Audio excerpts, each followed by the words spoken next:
नमस्कार. नवरात्र उत्सव काही दिवसांवर आला आहे. दख्खनचा राजा श्री ज्योतिबा देवांच्या नवरात्र उत्सवाची थोडक्यात माहिती पाहू. ज्योतिबा देवांचा नवरात्र उत्सव हा इतर देवतांपेक्षा वेगळ्या स्वरूपाचा आहे. त्याला आध्यात्मिक व शास्त्राचा आधार आहे.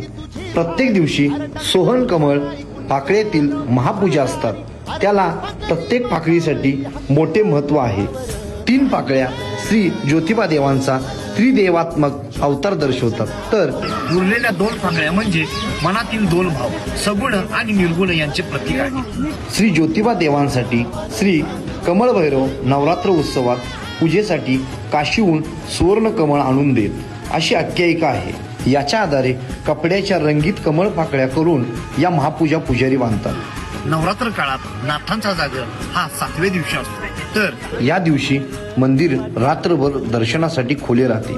ज्योतिबा देवांचा जागर झाल्याशिवाय करवीर निवासिनी महालक्ष्मीसह इतर देवतांचा जागर होत नाही. नवरात्र उत्सवाची सांगता ही ललित पंचमी दिवशी होते. श्रींची गरुडारूढ अशी पूजा बांधली जाते. या दिवशी सुद्धा मंदिर दर्शनासाठी रात्रभर खुले ठेवले जाते. ज्योतिबाच्या नावानं चांग बलत.